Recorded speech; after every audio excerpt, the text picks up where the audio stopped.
Muy buenos días.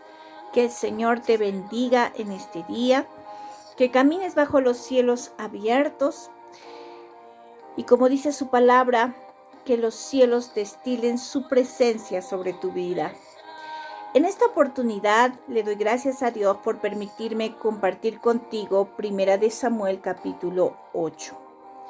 Y quiero iniciar este devocional con un ejemplo que lo tomo de la vida cotidiana, donde muchas veces se ve en los casos o en muchos casos, ¿verdad? Cuando los hijos piden algo a los padres, solicitan un permiso o desean adquirir algo, que nosotros los padres con mucha tristeza les tenemos que decir que no, porque sabemos que eso puede traer un perjuicio para ellos, pueden dañarse con eso, ¿no? Por ejemplo, cuando un niño, ¿verdad? De 9 años le pide las llaves del carro a su papá y le dice, quiero aprender a manejar, dame las llaves del carro, solo voy a aprender a arrancar, no te preocupes, papito, no me voy a estrellar con el carro, papito, por favor, te lo suplico, no va a pasar ningún accidente.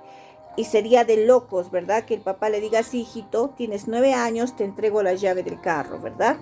Es algo que realmente nunca se podría dar por la seguridad del niño y porque nosotros como papás, aunque muchas veces nos dé pena decir que no a los hijos, sabemos pues que hay situaciones que pueden dañarlos a ellos, ¿no? Entonces, quiero iniciar con ese ejemplo porque es algo un poquito similar lo que vamos a ver aquí en Primera de Samuel capítulo 8, pero vamos a iniciarlo de la siguiente manera.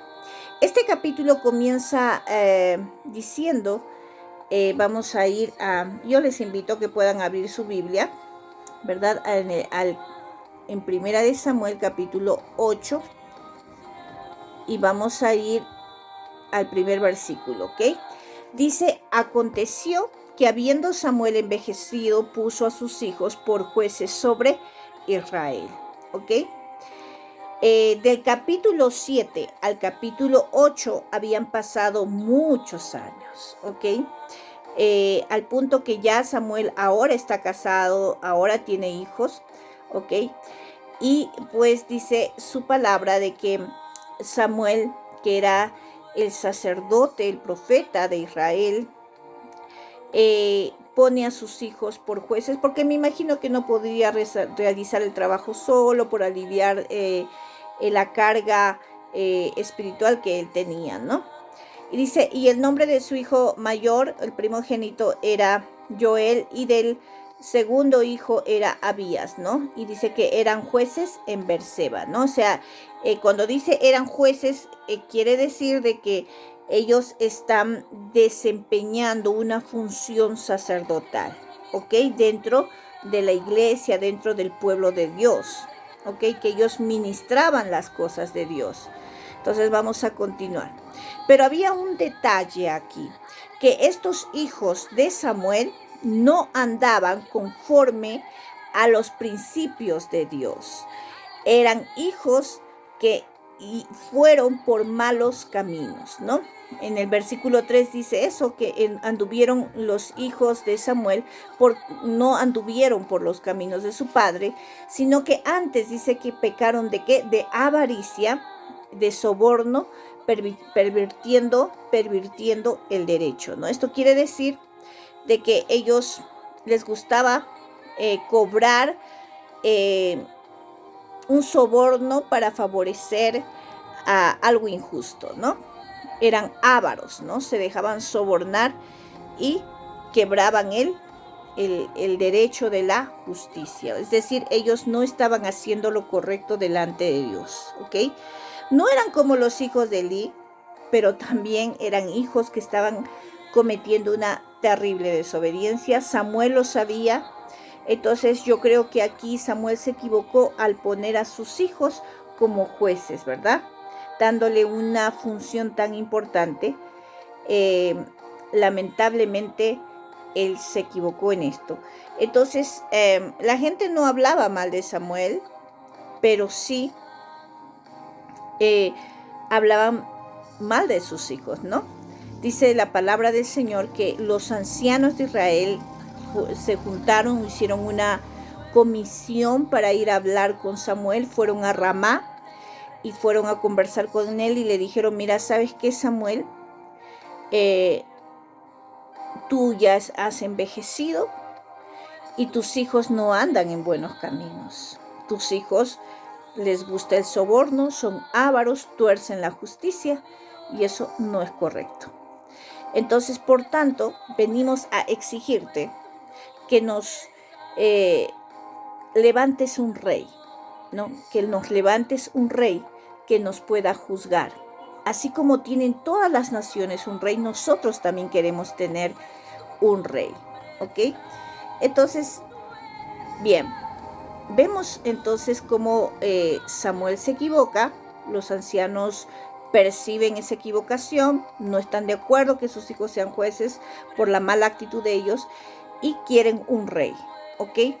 Ahora, ¿cuál es el motivo por el cual ellos querían un rey? Ellos dicen, queremos un rey. Bueno, tus hijos se equivocaron y todo, pero ese no era el motivo. El motivo principal era que Israel había visto como otras naciones que estaban alrededor de ellos tenían un rey, tenían un gobernante y ellos dijeron, como el mundo tiene un gobernante, así nosotros también queremos tener un gobernante. Y ojo, una mala razón para querer algo. ¿Saben por qué? Porque no debemos, dice su palabra, ¿verdad?, imitar lo que el mundo hace. No porque todo el mundo quiera o todo el mundo tenga algo, nosotros que tenemos que anhelar eso. Tenemos que entender de que lo que tú anhelas tener para tu vida tiene que estar conforme a la voluntad de Dios. Porque no porque todos lo tengan, tú lo tienes que tener. ¿Me entiendes? Entonces, el deseo de tener un rey no era malo. Dios sabía que un día Israel tendría que tener un rey. Dios dio instrucciones, inclusive en el libro de Deuteronomio, el capítulo 17, del versículo 14 al 20, da instrucciones de que Israel iba a tener un rey, pero todo tiene su tiempo. ¿Ok? No era tiempo de que Israel tenga un rey.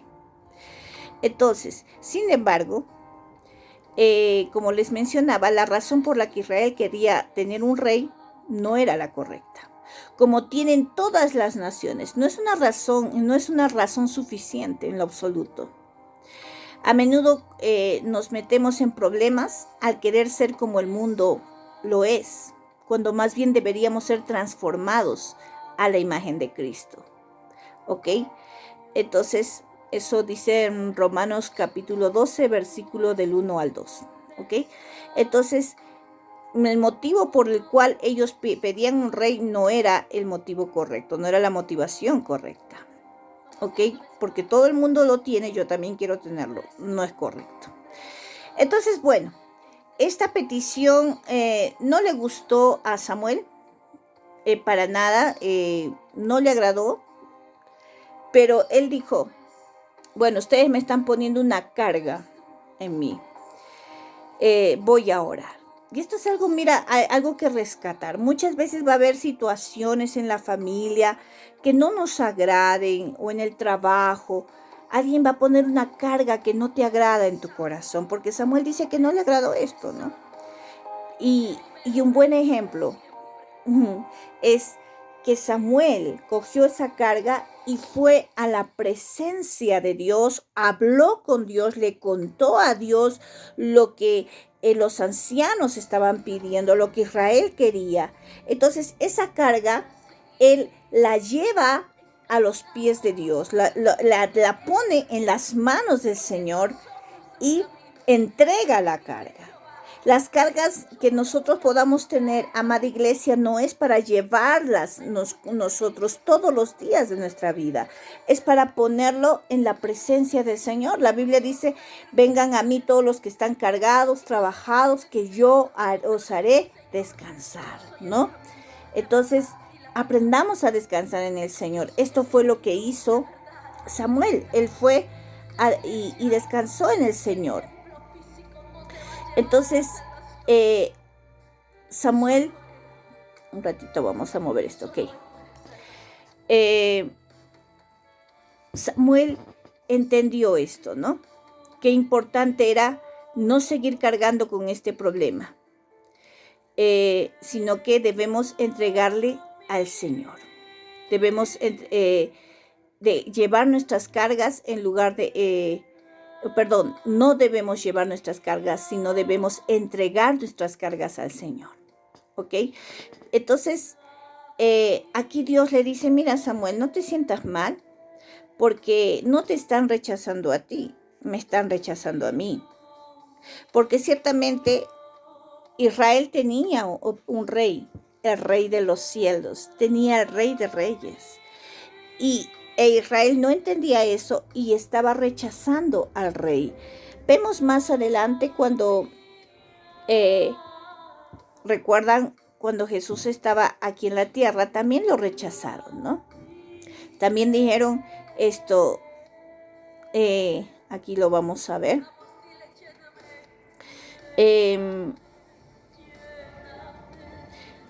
Por ejemplo, cuando en Juan capítulo 19, versículo 15, este rechazo que ellos hicieron al rey de los cielos, porque no aceptaban que Dios sea el rey de Israel, que Dios sea el que gobierna Israel, sino querían un rey humano, ¿ok?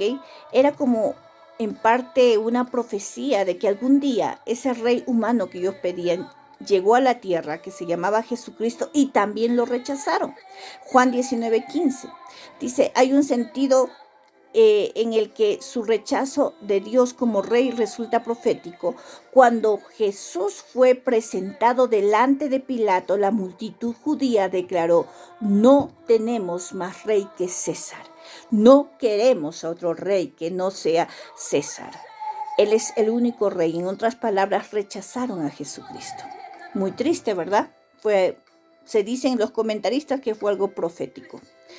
Entonces, Dios les dice, no, así es que Samuel, no te sientas mal, a mí me están rechazando. Cada vez que tú le quieres predicar a alguien, o alguien te predica y tú lo rechazas, alguien te invita a la iglesia y tú lo rechazas, no estás rechazando al que te invitó, estás rechazando a Dios.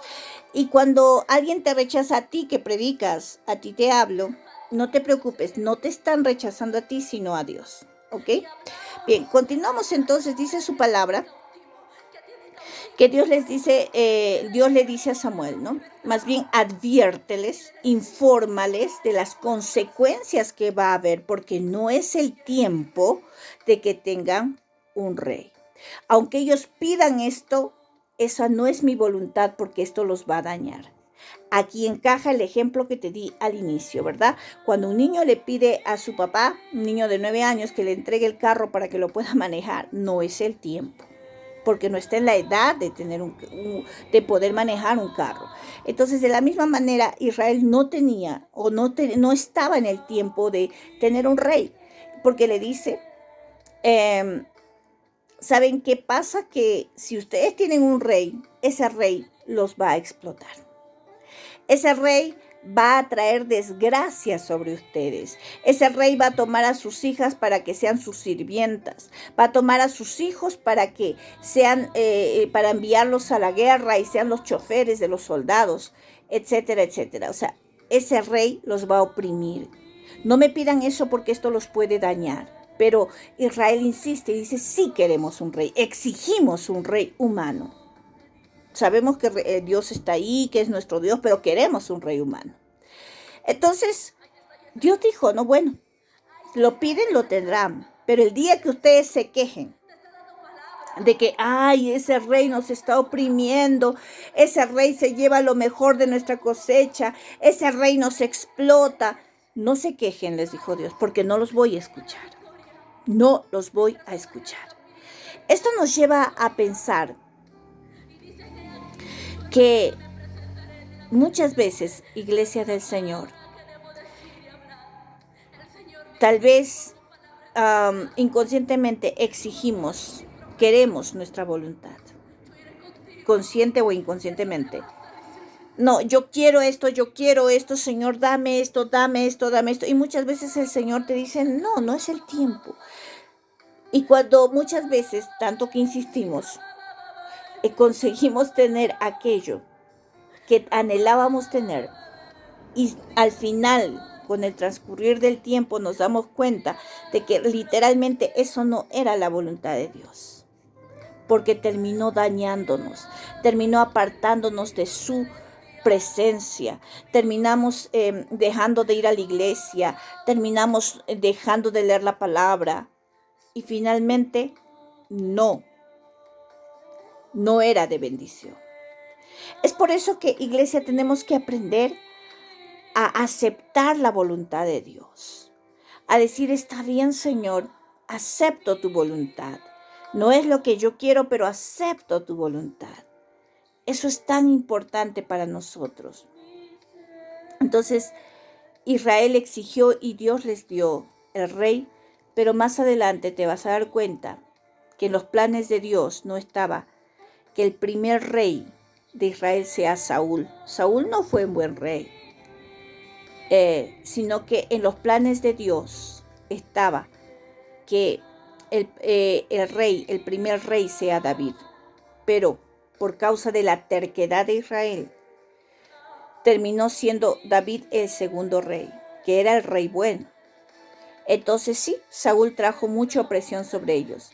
Y en todas las advertencias que le hace Samuel al pueblo de Israel, porque le dijeron, ustedes quieren un rey, pero este rey los va a oprimir. Tomará de sus hijas, tomará de sus hijos, tomará sus tierras, tomará sus sirvientes, tomará todo lo que tienen. Y si ustedes observan, en todos los versículos se repite la palabra tomará, tomará, tomará, tomará, tomará, y finalmente serán sus siervos. Dios les da una advertencia justa. La mayoría de los reyes humanos que no vienen de parte de Dios, que no tienen el corazón de Dios, siempre toman un dinero extra, siempre piden el diezmo para ellos. Hoy en día se ve eso, piden el diezmo para ellos, siempre cogen dinero. Es una vergüenza que los presidentes del Perú terminen en la cárcel, ¿verdad? Siempre toman, siempre cogen y muy poco dan o no dan. Entonces, y vienen para ser servidos. Creen que asumir un poder es para ser servidos y no para servir. Si Israel quiere un rey, deben estar conscientes de que él será alguien que tome y que no va a dar, y ellos serán sus siervos, ¿no? Ese era el riesgo que corría Israel. Entonces Dios le dice a Samuel, adviérteles que este es el riesgo, que eso es lo que va a pasar, porque no es el tiempo que tengan un rey. Y lamentablemente, iglesia, el pueblo de Israel hizo su voluntad. Es por eso que en este día yo quiero advertirte, ¿verdad?, de que tengas mucho cuidado con hacer tu voluntad y no la voluntad de Dios. Entiende, la voluntad de Dios es perfecta para nuestra vida. Recuerda que el Rey de Reyes, que es Jesucristo, vino para dar y no para tomar. Vino para servir y no para ser servido. En Mateo 20:28 dice claramente, el Rey de Reyes es un rey que da. Jesús dijo sobre sí mismo, el Hijo del Hombre no vino para ser servido, sino para servir. ¿Ok? Entonces, no te olvides. Esa es la enseñanza de este devocional, el entender que es mejor, aunque no entendamos, como un niño de 8 años o 9 años no entiende por qué su papá no le permite manejar un carro. Así nosotros, aunque no entendamos tal vez la razón por la cual muchas veces se nos cierra una puerta, entendamos que la voluntad de Dios es mucho mejor que nuestra voluntad, que es mejor aceptar y recibir las cosas dentro de los tiempos de Dios. ¿Ok? Entonces, esa es la enseñanza que podemos rescatar de este capítulo. Que el Señor te bendiga en esta mañana y que termines en victoria. Bendiciones.